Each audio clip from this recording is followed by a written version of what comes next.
Xin chào các bạn, hôm nay chúng ta sẽ trò chuyện với các anh Đặng Hoàng Tùng, Tổng giám đốc của công ty Opes. Xin chào anh Tùng. Xin chào.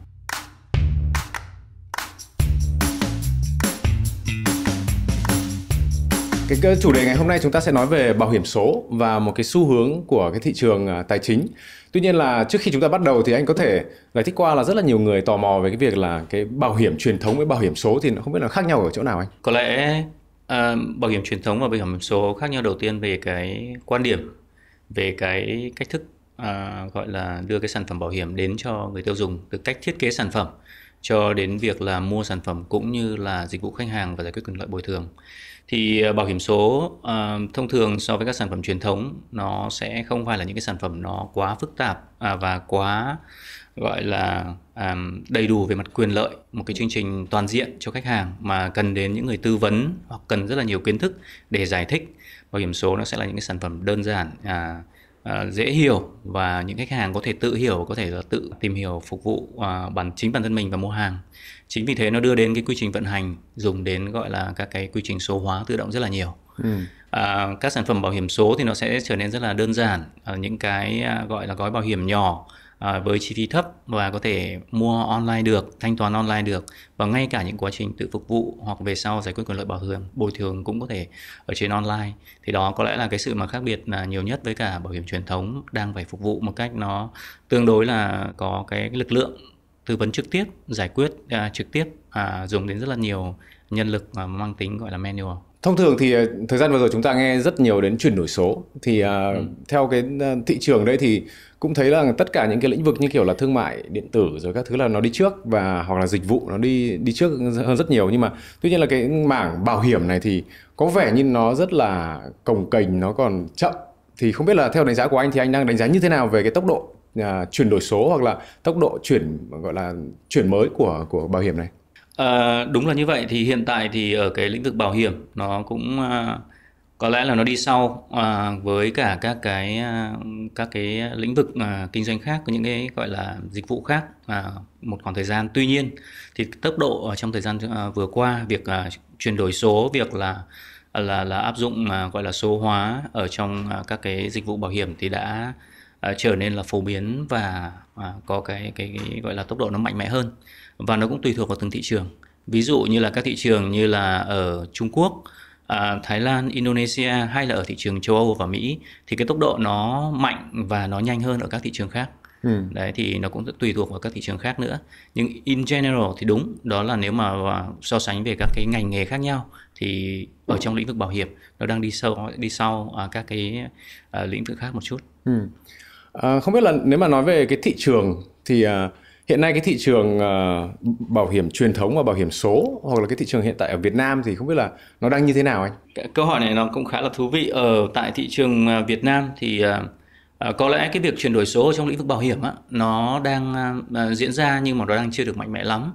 Có lẽ là nó cũng cần nhiều thêm những cái gọi là điều kiện khác nữa của thị trường. Ví dụ như là về khung pháp lý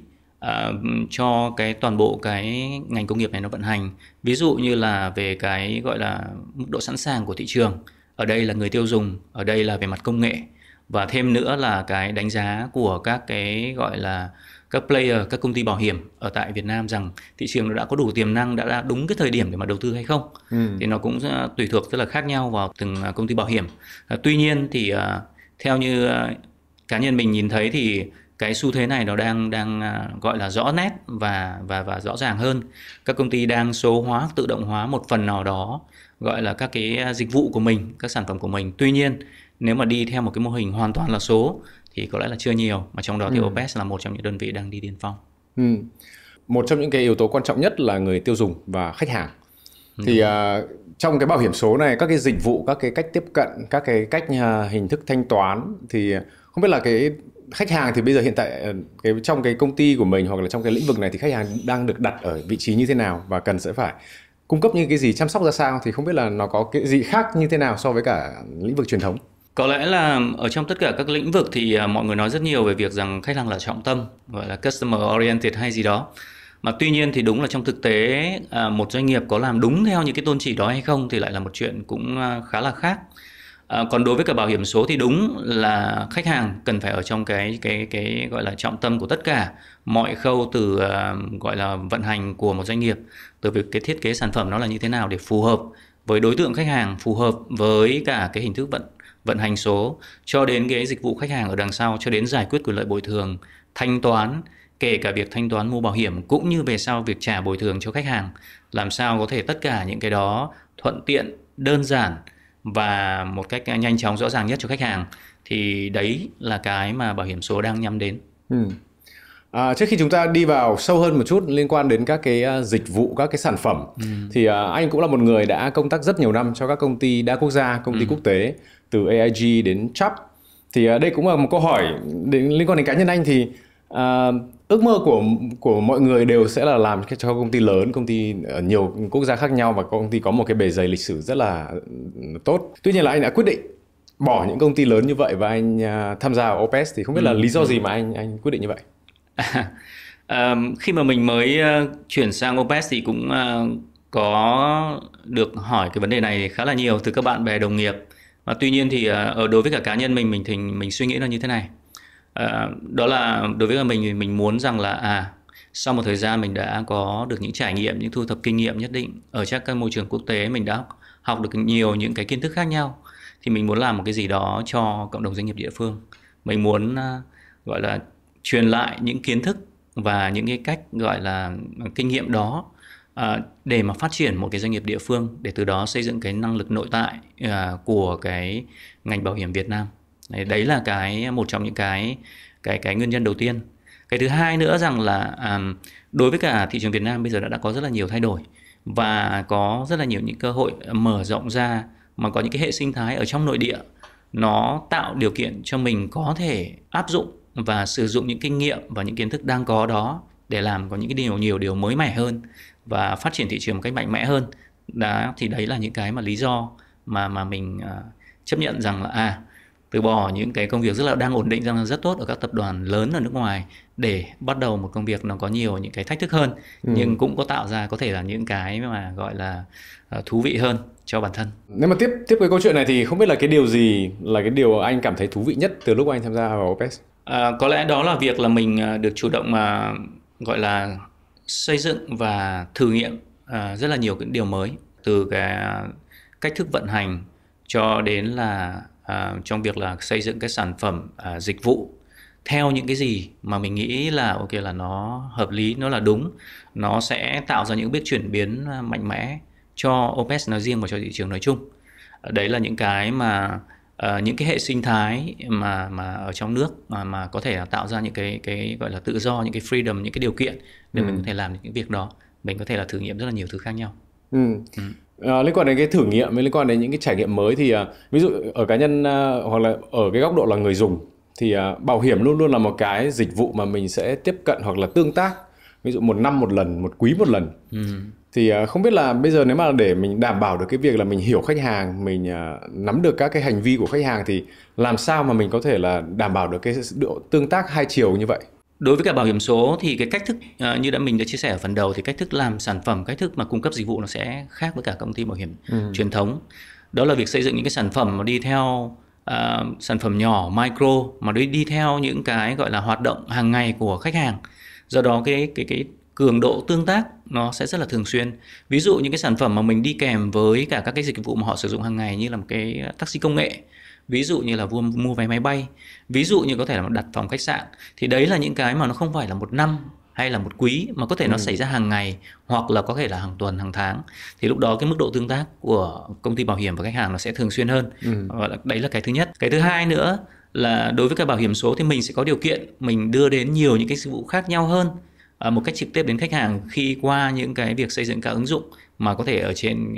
khách hàng sử dụng smartphone, những cái thiết bị cầm tay thường xuyên. Thế thì có những cái tương tác về các activity, về những chương trình promotion, khuyến mãi, hoặc những cái dịch vụ add-on mà bình thường các công ty bảo hiểm truyền thống ít khi quan tâm đến, thì bảo hiểm số thì hoàn toàn có thể làm được những cái việc đó. Anh có thể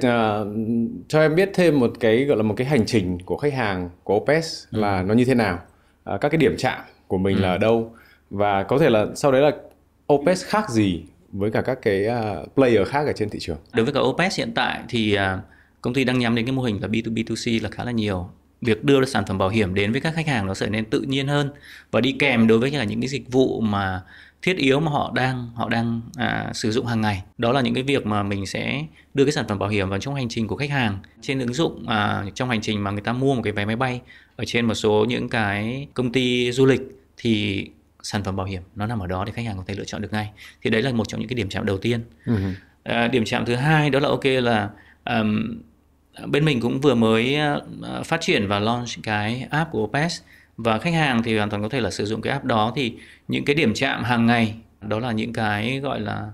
thông tin cho khách hàng về các chương trình khuyến mãi khi mà khách hàng cần đến tái tục, hoặc là khi có những cái event, những cái sự cố xảy ra mà khách hàng cần phải lưu tâm, ví dụ như những khách hàng mà sử dụng về sản phẩm bảo hiểm xe cộ, thì đấy là nó là những cái tương tác hàng ngày. Đấy là một cái điểm chạm tiếp theo cho những cái dịch vụ add-on cộng thêm. Cái điểm chạm thứ ba đó là về bồi thường. Thì thực ra mà nói thì hiện tại thì đối với cả bồi thường thì Opes đưa đến cái việc là dịch vụ mà gọi là khai báo bồi thường và yêu cầu bồi thường online cho khách hàng. Thì trên tất cả những cái hành trình mà đối tác đang có thì đều luôn luôn có những cái gọi là những cái function, những cái chức năng ở ngay trên gọi là trang web của đối tác hay của Opes, để khách hàng nếu mà cần thì có thể là tương tác ngay lập tức, yêu cầu bồi thường, submit hồ sơ, cung cấp hồ sơ giấy tờ, và ngay cả nhận tiền bồi thường cũng là online. Thì đấy là những cái điểm chạm, có lẽ là 3 cái điểm chạm chủ chốt mà chính yếu mà hiện tại Opes và khách hàng đang tương tác với nhau.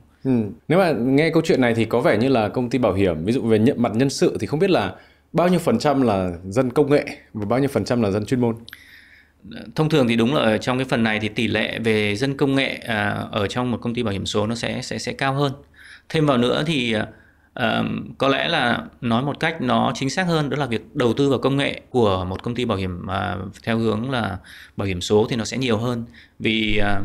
mình sẽ không chỉ dùng cái lực lượng công nghệ ở trong nội tại, mà cái lực lượng đó cũng cần phải tìm hiểu và đồng thời áp dụng những cái công nghệ mới sẵn có ở trên thị trường kết hợp với các đối tác khác. Chứ còn đối với công nghệ thì mình cũng không cần và cũng không nên rằng là tự phát triển mọi thứ. Thì do đó thì lực lượng công nghệ là một mảng. Và cái thứ hai là việc mà đầu tư chi phí để có thể là hợp tác với các đối tác công nghệ khác, integrate, tích hợp vào trong toàn bộ cái dịch vụ và sản phẩm của mình thì là cái quan trọng hơn. Ở đây thì nếu mà mình có thể phát triển được và phát triển được cái thị trường thì mình sẽ cần phải có xây dựng một cái hệ sinh thái và một cái ecosystem của các đối tác của mình. Tuy nhiên là không phải là đối tác nào nó cũng sẵn sàng về mặt công nghệ, về mặt chuyên môn, về mặt là có thể là các cái quy trình. Thì không biết là anh đánh giá như thế nào về cái độ sẵn sàng của các đối tác của mình ở Việt Nam, và liệu những cái này nó có ảnh hưởng gì đến cái sự phát triển của mình không? Đó là một trong những cái vấn đề mà riêng bản thân Opes đang gặp phải. Đó là cái việc phát triển không đồng đều giữa các cái ngành nghề khác nhau, giữa các hệ sinh thái khác nhau về mặt là quy trình, công nghệ và kể cả cái mindset về cách làm business. Thì có thể là có rất là nhiều những cái gọi là đối tác ở trong mảng, ví dụ như là thương mại điện tử, ví dụ như là mảng tech, có thể là ví dụ như là mobility, có thể là edtech, hoặc là ví dụ như là insurtech hoặc là fintech. Thì ở đó những cái mảng đó rất là phát triển. Nhưng có những cái mảng khác như về logistics, về một số những cái về shipping, thì ở những cái mảng đó thì nó lại chậm hơn, hoặc là nó underdeveloped một chút. Thế thì do đó thì dẫn đến rằng đúng là khi mà mình kết hợp lại với nhau trong cái việc là kết nối, integration, hoặc là đó những cái dịch vụ như vậy, kết nối về mặt kỹ thuật, thì nó sẽ có những cái khó khăn.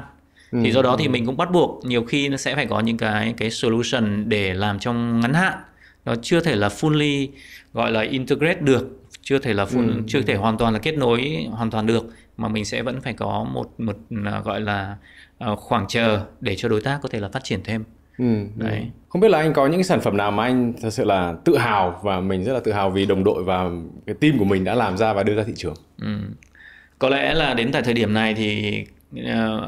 cái sản phẩm mà bản thân mình cảm thấy tự hào nhất đó là việc đội ngũ của Opes ở tất cả những mảng gọi là khác nhau, từ xây dựng sản phẩm cho đến gọi là công nghệ cũng như là vận hành, đã trải qua một thời gian khá là dài làm việc với các đối tác để đưa ra cái sản phẩm đó là sản phẩm bảo hiểm vật chất xe với cái tên gọi là Oka. Nhưng đây là cái sản phẩm nó đặc biệt hơn và khác biệt hơn ở trên thị trường, đó là OPS là cái đơn vị đầu tiên áp dụng công nghệ telematics ở trong cái sản phẩm bảo hiểm vật chất xe đó tại thị trường Việt Nam, để đưa ra những cái dịch vụ nó khác biệt hơn, đưa ra nhiều những cái lợi ích hơn cho khách hàng, cho partner, những đối tác của OPS, và kể cả đặc biệt hơn nữa là cho cộng đồng. Đấy thì đó có lẽ là một cái quá trình là vừa làm vừa học hỏi vừa rút kinh nghiệm, và có rất là nhiều những cái bài học mà team đã có được trong suốt một cái quá trình đó. Nhưng cuối cùng thì cũng rất là vui là vừa qua thì chính thức là OPS cũng đã có thể là triển khai launching cái sản phẩm đó ra thị trường, và trong thời gian tới thì đội ngũ của OPS sẽ thúc đẩy để mà đưa cái sản phẩm, cái dịch vụ mới này nó gọi là vươn xa ra hơn nữa ở trên thị trường Việt Nam, để có thể là tạo ra nhiều những cái gọi là lợi ích hơn nữa cho cộng đồng.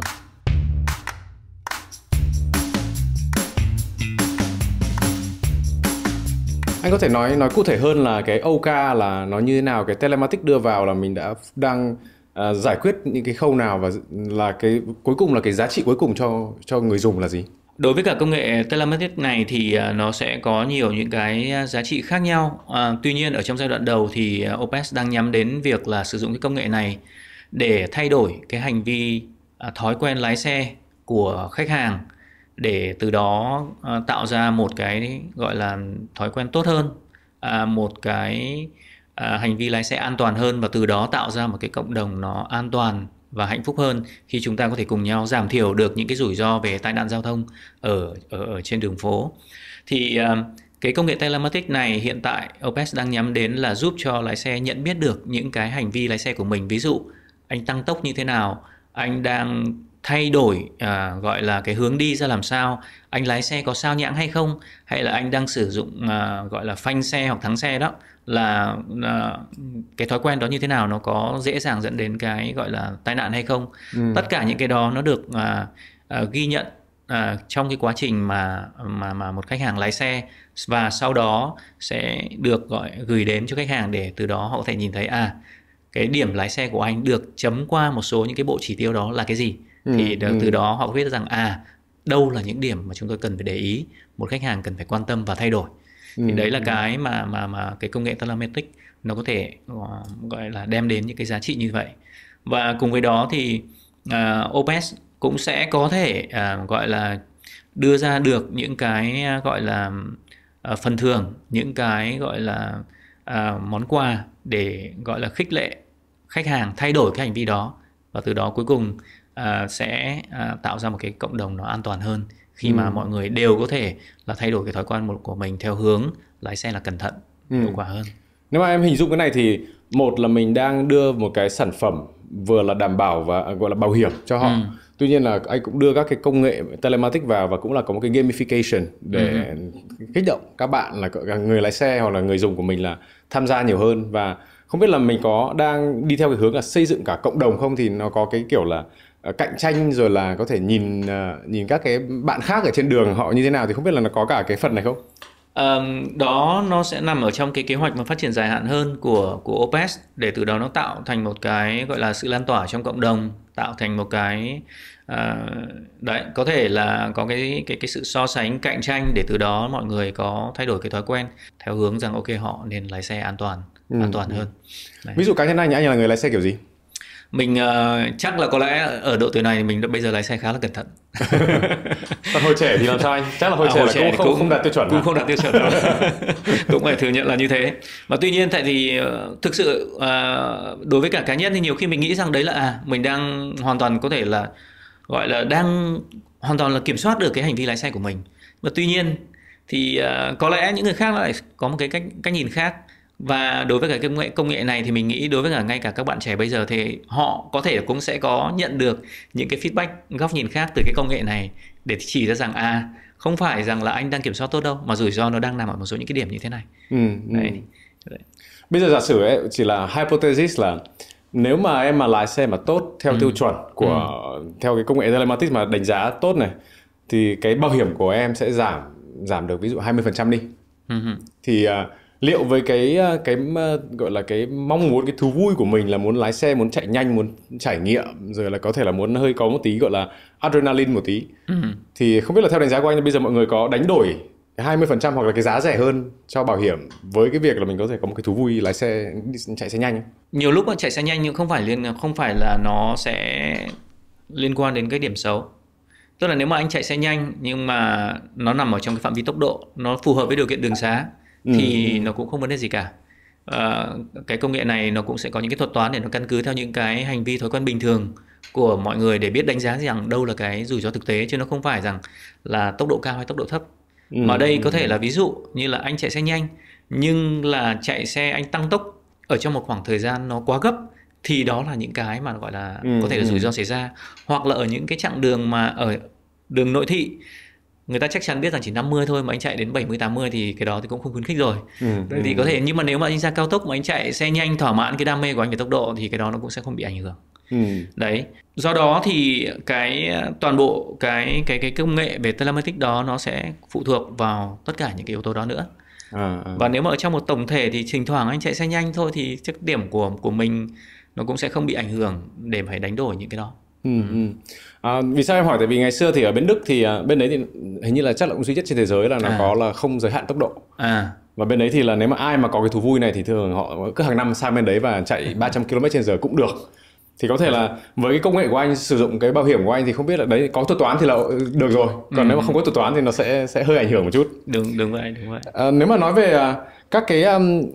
telematics rồi là anh đang phát triển những cái sản phẩm mới thì đâu đó anh cũng phải có một cái đội ngũ mà phải nghiên cứu phát triển và xem thị trường rồi phân tích thị trường. Thì không biết trong nội bộ Opes mình là đã có cái đơn vị R&D hoặc là đơn vị nào mà có thể liên tục nghiên cứu các cái sản phẩm mới không? Hiện tại thì đối với cả bên Opes có những cái bộ phận sẽ chịu trách nhiệm cho cái việc đó. Nó không thành hẳn là gọi là một bộ phận là liên quan gọi là có cái chức năng là R&D, nhưng có những cái bộ phận nó liên quan đến việc là xây dựng và phát triển sản phẩm, những cái sản phẩm mới, những cái xu thế mới, những cái dịch vụ mới ở trên thế giới để có thể là Opes chủ động là xây dựng và đưa ra tại thị trường Việt Nam. Và cái đó nó cũng sẽ không chỉ dừng ở bộ phận phát triển sản phẩm mà ngay cả ở bên phần về công nghệ. Thì tất cả những cái dịch vụ mà có thể phục vụ được cho lĩnh vực bảo hiểm, ngay cả ví dụ như là các công nghệ về video streaming, OCR, hình ảnh, công nghệ về đọc hình ảnh, đấy, rồi là tất cả những cái liên quan đến chẳng hạn như là Big Data hoặc là AI, thì bộ phận công nghệ cũng sẽ chịu trách nhiệm là ở cái góc độ của họ cũng phải chủ động tìm hiểu và đưa ra những cái gọi là khuyến cáo, những cái kiến nghị, những cái đề xuất để có thể áp dụng những cái đó ở trong vận hành của tại Opes. Thì do đó cái chức năng đó nó sẽ được nằm rất là rõ nét ở hai bộ phận đó. Nhưng nhiều khi tất cả ở các bộ phận của Opes mọi người đều được khuyến khích về cái văn hóa gọi là đổi mới sáng tạo và văn hóa trong việc tìm hiểu những cái công nghệ, những cách làm mới, những quy trình mới để áp dụng vào cái mô hình số của Opes. Nếu mà có thể chúng ta chạm một chút liên quan đến nhân sự thì đúng là đây là một cái mô hình rất là mới. Riêng tìm người chuyên gia trong ngành bảo hiểm nó không phải là quá nhiều ở thị trường Việt Nam, mà bây giờ là chúng ta còn nói đến bảo hiểm số nữa. Thì không biết là anh giải quyết như thế nào về mặt nhân sự, về mặt đào tạo, rồi về mặt có thể là định hướng cho các bạn để đi theo cái hướng của mình. Cái này là một cái câu hỏi khá là đau đầu đối với cả một người gọi là đứng mũi chịu sào như mình, phải nói thật là như vậy. Và bạn cũng vừa nêu ra một cái thực trạng rất là chính xác ở trong ngành bảo hiểm, đó là về vấn đề về nhân sự. Nó là một ngành tương đối là hẹp, chuyên môn sâu. Thêm vào nữa thì đúng ở mảng digital thì ở Việt Nam thì chắc chắn là không thể nào như các nước khác rồi để mà có những nhân sự sẵn có. Đối với cả vấn đề này thì mình bắt buộc sẽ phải tìm kiếm những cái nhân sự mà nó phù hợp về mặt mindset, phù hợp về cách suy nghĩ, để từ đó có thể là đào tạo và phát triển thêm và cùng học hỏi. Đấy thì bên công ty cũng có những định hướng để tìm kiếm những nhân sự ở các thị trường khác, không loại trừ cái khả năng đó. Ở những cái thị trường khác mà các bạn đã có cái gọi là kiến thức nhất định về vấn đề này, Tuy nhiên thì ở các cái thị trường lao động quốc tế như vậy thì nó cũng không hề đơn giản. Các thị trường khác hiện tại nó cũng khá là nóng. Thêm vào nữa, như đã nói, cái bảo hiểm số này nó cũng là một cái lĩnh vực mới, mà theo như đánh giá hiện tại qua việc mà tham gia các cái gọi là sự kiện quốc tế, qua các cái event, workshop với cả quốc tế, thì OPS nói riêng có thể thấy rằng hiện tại cũng đang khá là align với những cái gì gọi là định hướng hoặc cách làm mà các các đối tác khác ở nước ngoài đang làm. Thì do đó thì hiện tại OPS vẫn đang theo một cái chiến lược về mặt nhân sự hiện tại, đó là tìm kiếm những cái nhân tài, những gọi là cá nhân ở trong lĩnh vực bảo hiểm hoặc ở trong những lĩnh vực tương tự, ví dụ như có thể là e-commerce, ví dụ là ở những cái mảng ví dụ là fintech, hoặc là các cái mảng về technology khác liên quan. Từ đó bắt đầu là ok là đào tạo và phát triển lên. Và cái một trong những cái mà có lẽ là hiện tại trước mắt là OPS thấy cũng đang là khá là hiệu quả, đó là hợp tác và trao đổi với những cái đối tác về insurtech, về những đối tác hoặc là digital insurer ở các thị trường khác để học hỏi, chia sẻ kinh nghiệm với họ. Thì hiện tại cái đó nó cũng đang khá là hiệu quả. Nếu mà nói về tương lai đi, ví dụ 3 năm nữa thì anh sẽ muốn OPS nó như thế nào? Nếu mà 3 năm nữa thì mình mong muốn rằng đầu tiên về mặt gọi là về khả năng, tức là nền tảng của OPS về tất cả về công nghệ, sản phẩm, dịch vụ, tại thời điểm đó có thể là sẵn sàng 100% cho cái mô hình digital. Có nghĩa là mình có thể là cung cấp một cái sản phẩm và dịch vụ end to end, là có thể digitalize hoàn toàn. Tại vì hiện tại thì về mặt công nghệ cũng chưa có thể đáp ứng được 100% cái chuyện đó. Về mặt gọi là các điều kiện về cơ sở hạ tầng ở tại Việt Nam, về mặt khung pháp lý, về các cái hành chính, thì đâu đó nó vẫn còn có những cái chỗ mà nó chưa hoàn toàn để cho một công ty làm theo hướng số có thể là phát triển một cách mạnh mẽ được. Thì mình hy vọng rằng trong 3 năm tới thì tất cả những cái vấn đề đó nó sẽ tốt hơn, nó sẽ mở rộng hơn, và lúc đó tại thời điểm đó thì OPS có thể là doanh nghiệp là đứng đầu thị trường ở trong cái mảng bảo hiểm số này, và có một cái kênh phân phối đa dạng ở trong và ngoài hệ sinh thái. Và hy vọng rằng tại thời điểm đó thì là chỉ có hoạt động ở trong mảng số thôi, nhưng OPS có thể là song phẳng là cạnh tranh ở trong cái có thể là trong top 10 các công ty bảo hiểm thị trường phi nhân thọ. Mặc dù rằng là có rất là nhiều mảng OPS không làm. Nếu như vậy thì là một cái target của mình là top 10 của thị trường Việt Nam. Liệu trong anh có bao giờ suy nghĩ về cái việc là mình sẽ vươn ra cả bên ngoài không? Khu vực không? Điều đó nằm ở trong cái gọi là hiện tại ở trong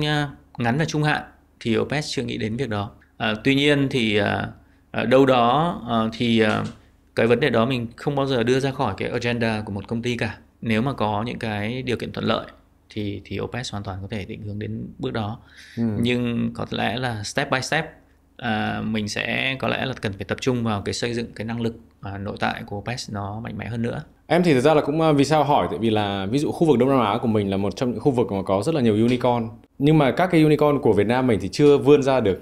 ra khỏi biên giới Việt Nam. Và các cái unicorn khác ở khu vực ví dụ như kiểu Grab, Gojek rồi các thứ thì họ đã thế nào đó somehow là họ có một cái thị trường khu vực rồi.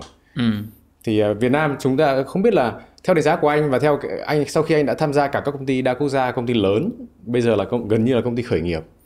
thì anh liệu có thấy cái cơ hội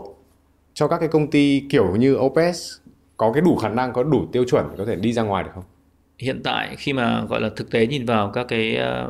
gọi là điều kiện cần thiết để làm như vậy thì có lẽ là hiện tại mình đánh giá là chưa. Đối với cả cái dịch vụ bảo hiểm, đâu đó nó là luôn luôn là một cái dịch vụ nó đi theo, đi sau một số những dịch vụ gọi là cốt lõi khác. Đối với cả những cái mảng mà công ty về bảo hiểm số như vậy, thế thì do đó thì thông thường nó sẽ phải đầu tiên nó thông thường nó sẽ phải có khả năng để xâm nhập vào một số những cái hệ sinh thái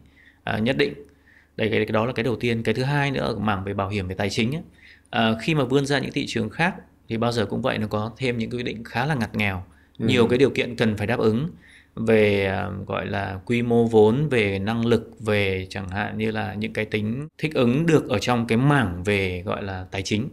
thì điều kiện mà gia nhập thị trường nó sẽ khó khăn hơn nhiều. Đấy, khi mà đi sang các thị trường khác thì có lẽ tại thời điểm này thì mình chưa thấy nó là cái cơ hội chín muồi mà cho các doanh nghiệp như là Opes có thể đi ra ngoài. Các cái bạn mà nghe Vietnam Innovator thì cũng có rất là nhiều bạn đang rất là trẻ, có thể đang học hoặc là vừa mới học xong, đang sinh sống ở nước ngoài và cũng đang theo dõi những cái chương trình này để học hỏi thêm về thị trường đang như thế nào,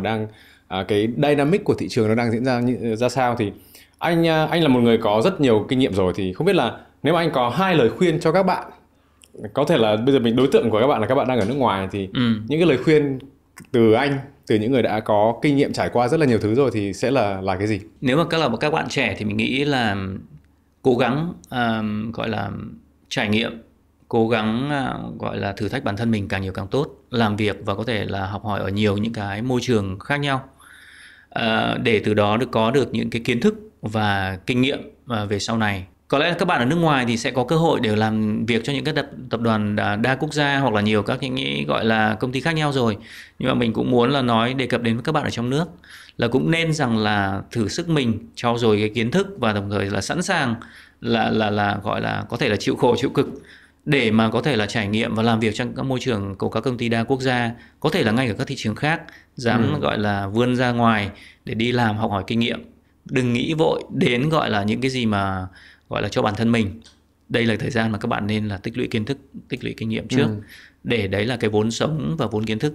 rất là hữu ích cho các bạn về sau. Cái thứ hai là khi mà đến một thời điểm nào đó rồi, khi mà chúng ta cảm thấy vững vàng rồi và có đầy đủ các kiến thức rồi thì đừng ngại là quay về và thử sức ở tại Việt Nam. Mình có thể nói rằng ok là thị trường Việt Nam bây giờ là khá là sôi động và khá là gọi là hấp dẫn. Ngay cả các cái tập đoàn tập đoàn đa quốc gia lớn, những cái gọi là quốc gia hùng mạnh thì họ cũng nhìn thị trường Việt Nam đã là rất là nhiều tiềm năng và rất là nhiều cơ hội. Thế thì why not? Tại sao các bạn không có thể là quay về đây để mà gọi là thử sức mình khi đã có gọi là somehow là đủ lông đủ cánh, đúng không? Và có thể nói rằng là có thể là các bạn sẽ không thất vọng đâu khi mà trải nghiệm ở tại Việt Nam, khi mà môi trường nó càng ngày càng khác đi, khi mà các cơ hội kinh doanh có thể là còn có thể nhiều hơn ở những cái đất nước mà đang phát triển ổn định rồi. Thì ở đây là cái môi trường mà cho các bạn trẻ có thể thử sức mình. Và cái điểm cuối cùng mà có lẽ là mình cũng chỉ chia sẻ thêm thôi, đó là từ góc độ cá nhân thì chúng ta cũng nên rằng là làm một cái gì đó có ích và có lợi cho Việt Nam, cho cộng đồng kinh doanh, các doanh nghiệp ở tại Việt Nam. Thì đấy là việc mà các bạn mang các kiến thức, các kinh nghiệm mà các bạn có được khi bôn ba xứ người, khi làm ở tất cả các doanh nghiệp khác nhau rồi về đây để cùng xây dựng một Việt Nam nó mạnh mẽ, hùng cường hơn. Rất cảm ơn anh Tùng đã đến và chia sẻ câu chuyện của Opes cũng như là các cái lời khuyên rất là hữu ích cho các bạn trẻ. Rất là mong là Opes sẽ sớm trở thành một trong những công ty top 10 của Việt Nam và sẽ có rất là nhiều cái thứ thú vị chúng ta có thể mong đợi từ Opes. Cảm ơn rất là nhiều. Cảm ơn anh. Ra đời từ năm 2018, Opes thuộc hệ sinh thái ngân hàng thương mại cổ phần Việt Nam Thịnh Vượng VPBank với tầm nhìn trở thành đơn vị bảo hiểm số tiên phong và sáng tạo nhất. Cùng tư duy khách hàng là trọng tâm, Opes luôn mang đến những sản phẩm ưu việt với những giải pháp công nghệ giúp nâng tầm trải nghiệm và đồng hành cùng khách hàng trong mọi hành trình. Opes, bảo hiểm số cho trải nghiệm mới.